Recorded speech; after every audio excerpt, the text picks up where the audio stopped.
मैं इंद्रेश कुमार, जोनल अध्यक्ष south east central railway दिव्यांग एम्प्लॉयज वेलफेयर एसोसिएशन, आज अपने सभी दिव्यांग भाई बहनों के बीच पहली बार एक वीडियो में एक नए विषय के साथ, एक नई जानकारी के साथ, जागरूकता भरी बातों के साथ उपस्थित हुआ हूँ।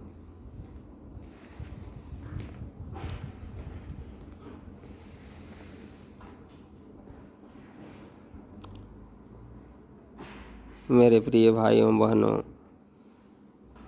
कोई भी संगठन बनता है तो उसका एक उद्देश्य होता है, और जो उद्देश्य होता है वो जनहित में होता है, लोकहित में होता है। जिस उद्देश्य से संगठन बनाया जाता है, जिन लोगों के लिए बनाया जाता है, उनका हित होना चाहिए। संगठन बनने से लेकर आज तक मैंने जो भी कार्य किया, उसको उस विषय में मैं स्वयं आप लोगों को बताना नहीं चाहता। हाँ, लेकिन इतना ज़रूर कहना चाहता हूँ कि आप लोगों का सहयोग ही मेरा अस्तित्व है, मेरी ताकत है। बहुत सारे दिव्यांग भाई बहन, यहाँ तो कहे कि 95% दिव्यांग भाई बहन ऐसे हैं जो सोचते हैं कि सबको फ़ायदा होगा तो मुझे भी फ़ायदा होगा। इनकी इस तरह की मानसिकता है, और इनकी इस तरह की मानसिकता की वजह से दिव्यांगों को जो न्याय, मान, सम्मान, अधिकार मिलना चाहिए, उनका शोषण नहीं हो, उनके साथ कोई अमानवीय व्यवहार न करे, इससे बचाव नहीं मिल पाता है। मैं तो हर संभव स्वार्थ रहित होकर के दिव्यांगों के कल्याण हेतु संबंधित पदाधिकारी के साथ पत्राचार करते रहता हूँ, मिलते रहता हूँ।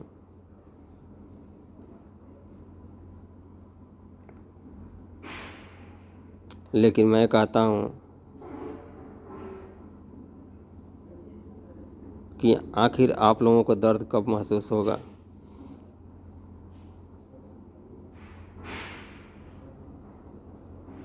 दर्द तो उसी को होता है ना जो जिंदा होता है।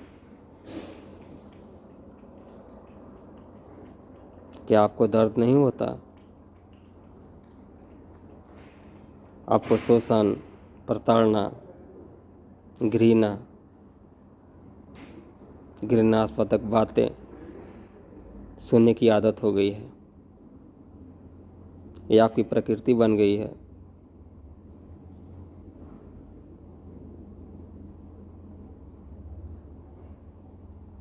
दूसरी बात कि आपकी आदत ये बन गई है कि जहाँ तक जो भी फायदा होगा, लड़े कोई मरे कोई, और उसका लाभ तो हमें लेना ही है। और आपकी इस प्रकार की संकीर्ण सोच जो है, किसी और को नकारात्मक तरीके से प्रभावित नहीं करेगा, अपितु आपको और आपके परिवार को पूरी तरह से नकारात्मक तरीके से प्रभावित करेगा।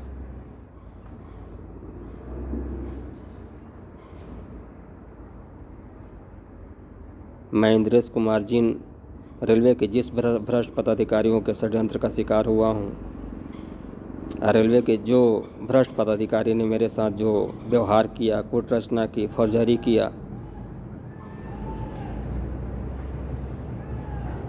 या जो नॉन गजेटेड कर्मचारी इन भ्रष्ट पदाधिकारियों के साथ मिलकर मेरे साथ जो अमानवीय व्यवहार किया, ये अपने आप में एक बहुत बड़ी आघात है, जिसको मैं जीवन के किसी भी क्षण में भूल नहीं सकता और न ही माफ़ कर सकता हूँ।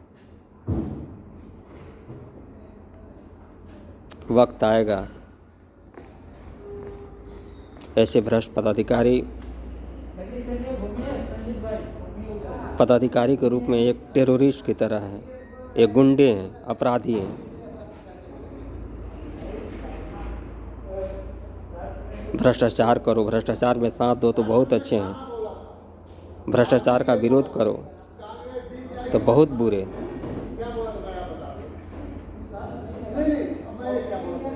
हाथ धो करके ये भेड़िए एक झुंड बना करके परिवार को बर्बाद करने तक उतर जाते हैं, जबकि परिवार का इसमें बच्चे का कोई दोष नहीं होता।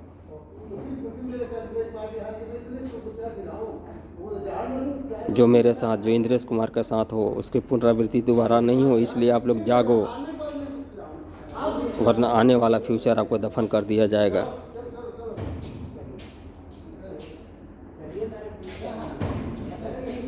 अंतर्राष्ट्रीय विकलांग दिवस पर जो 3 दिसंबर को प्रतिवर्ष मनाया जाता है,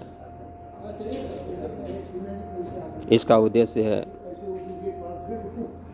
दिव्यांग को उनके अधिकारों के प्रति जागरूक करना, आम जनता, प्रशासन, संबंधित पदाधिकारी को नैतिक तौर पर जागरूक करना कि दिव्यांगों को समाज में मुख्य धारा से जोड़ने के लिए हमारा नैतिक कर्तव्य क्या है, उनकी समस्याओं के समाधान के लिए हमारा नैतिक कर्तव्य क्या है। लेकिन ऐसा नहीं होता। जब से मैं रेलवे में ज्वाइन किया हूँ तब से मैं नहीं देखा कि दिव्यांगों के मान सम्मान बनाने के लिए कभी। उसका था 3 दिसंबर को अंतर्राष्ट्रीय दिव्यांग दिवस भी मनाया गया है।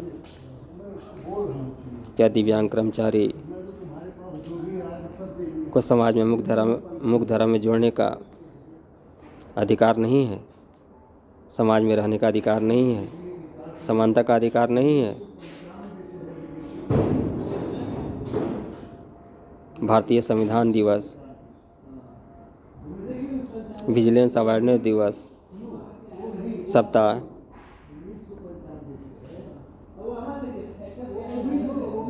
भ्रष्टाचार मुक्त भारत हो, इसके लिए हम वादे करते हैं, कस्में खाते हैं, एक जगह इकट्ठा होते हैं, लेकिन हम अंतर्मन से क्या करते हैं? वही राम में मुख में राम, बगल में छुरी।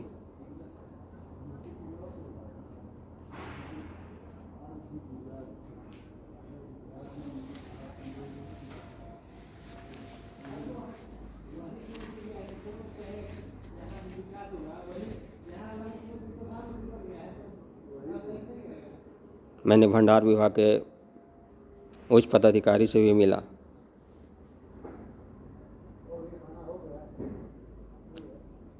वो बोले कि इंद्रेश, तुम्हारे साथ जो भी हुआ है द्वेषपूर्ण तरीके से ट्रीट किया गया है। ये तो मुझे पता है साहब कि द्वेषपूर्ण तरीके से ट्रीट किया गया है, लेकिन आप अपने स्तर से क्या किया? चुप्पी का मतलब क्या है? बढ़ावा देना।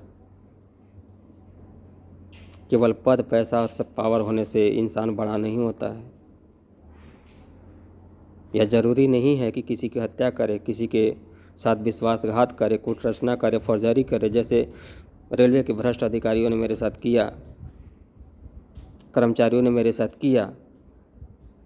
केवल वही गुनाहगार हैं।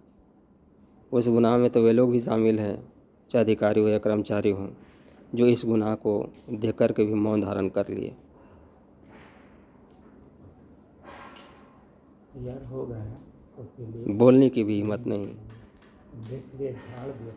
बोलने की स्वतंत्रता नहीं। थोड़ा सा दिमाग में जो है ना, उस समय में बीजेपी का रहेगा कि ओपीएस जो है ना गरमा रहा है, समाज, बन जाएगा। प्रशासनिक परिवेश, हाँ, राज्य, अगर नहीं सोचे जिला या किसी भी परिवेश में भ्रष्टाचार, अपराध, गुनाह, अधर्म, अत्याचार क्यों बढ़ रहे हैं? केवल इसलिए नहीं कि अत्याचार या अपराधी मानसिकता के लोगों के कारण ऐसे गुनाह बढ़ रहे हैं। ऐसे गुनाह बढ़ने के पीछे कारण है कि जो खुद को अच्छा समझते हैं, अच्छे पद पे हैं, पावरफुल हैं, वो चुपचाप बैठे हैं, गुनाह देकर के भी खामोश बैठे हैं। ये तो मैं कैसे कह सकता हूँ कि मैं आज़ाद हूँ? जहाँ तक प्रशासन की सवाल है, प्रशासन शब्द अपने आप में एक मर्यादित शब्द है, बहुत ही गौरवमयी शब्द है। प्रशासन किसी का हित नहीं करता, बल्कि प्रशासन के आड़ में वो व्यक्ति विशेष जो आपराधिक मानसिकता के भ्रष्ट होते हैं, वो प्रशासन के नाम पे जो है ना खुलेआम गुंडागर्दी करते हैं। माननीय हाई कोर्ट पटना के जज ने एक कमेंट किया था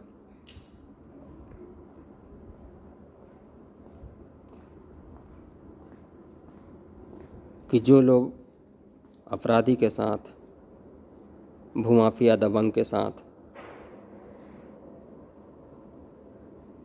इंडल्ज रहते हैं, वो भी गुंडे ही माने जाते हैं।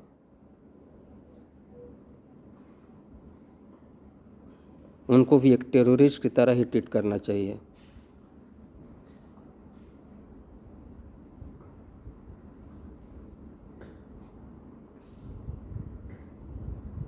लेकिन हम हैं कि सही होकर भी सारी चीज़ सहते आ रहे हैं।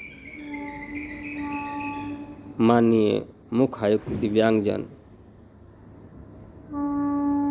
नई दिल्ली, सामाजिक न्याय अधिकारिता मंत्रालय द्वारा जारी रिकमेंडेशन आदेश के बाद भी दिव्यांगों के लिए एक सामान्य कक्ष का आवंटन न होना, ये क्या है? इससे साफ स्पष्ट होता है कि दिव्यांगजनों को समानता से जीने का अधिकार नहीं है। आज भी हमारे साथ भेदभाव हो रहा है। इसके लिए मैं संबंधित मंडल प्रबंधक को कई बार पत्रचार किया, कई बार लिखा, कई बार रिक्वेस्ट किया,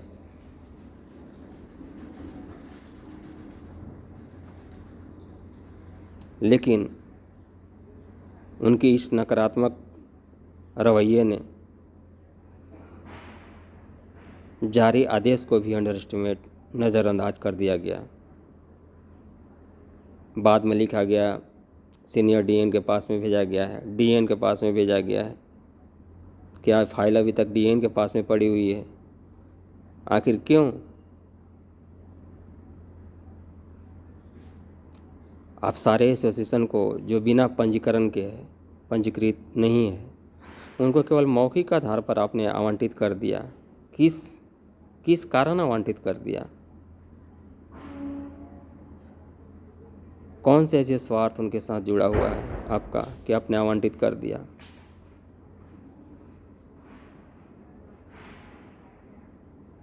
ये पता सबको है क्या इंक्रोचमेंट नहीं हो रहा है? रेलवे के ज़मीन पे, रेलवे की बिल्डिंग पे इंक्रोचमेंट नहीं हो रहा है? इंक्रोचमेंट नहीं किया गया है? किया गया है।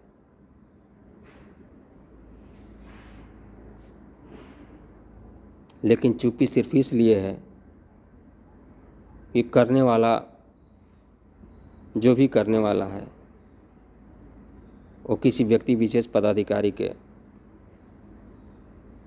से जुड़े हुए हैं।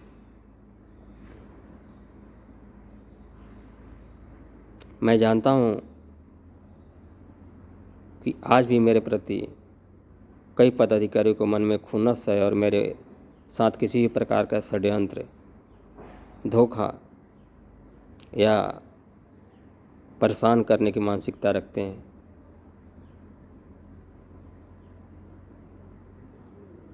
लेकिन आप लोगों ने मुझे जो सीख दिया, वो सीख ने मुझे काफ़ी मजबूत किया है। तरस आती है मुझे उस दिव्यांग भाई बहनों के ऊपर जो इतनी सुरक्षा संरक्षण मिलने के बाद भी एक मुर्दे के भांति अपना जीवन बिता रहे हैं।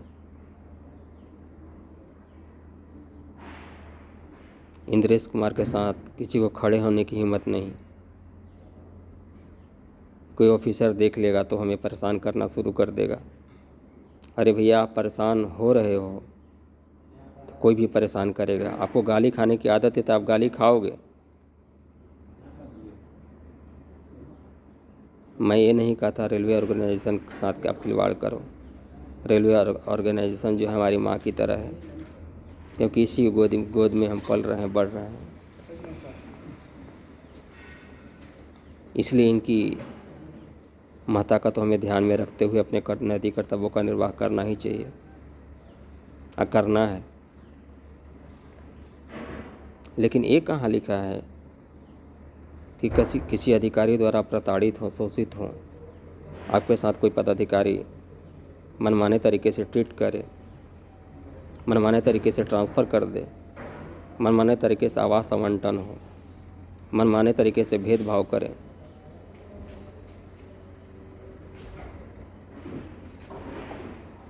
हमारी निःशक्तता, हमारी कमजोरी का मजाक बनाए, ये कहाँ पर लिखा है? दिव्यांगों के लिए निःशक्त अधिनियम, नियम, संवैधानिक अधिकार, भारतीय राष्ट्रीय नीति, पुनर्वास,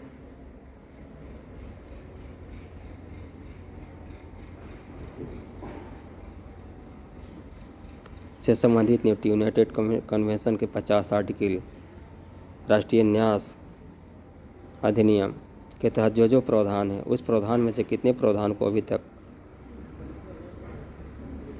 साउथ ईस्ट सेंट्रल रेलवे में लागू किया गया? जब कल्चरल प्रोग्राम की बात करते हैं तो बस दिखावे के लिए एक बॉक्स रख दिया जाता है कि हम दिव्यांगों के लिए कल्चरल प्रोग्राम को ऑर्गेनाइज किए हैं। आप देख लीजिए ये क्या है, ये मजाक नहीं है तो क्या है?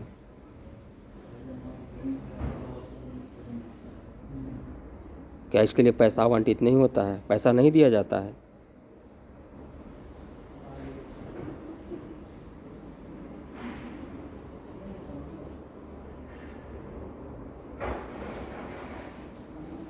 दुर्भाग्य दिव्यांगों का नहीं है, दुर्भाग्य उन संबंधित पदाधिकारियों का है जो अपने संकीर्ण मानसिकता का परिचय देते हुए अमानवीयता को बढ़ावा दे रहे हैं।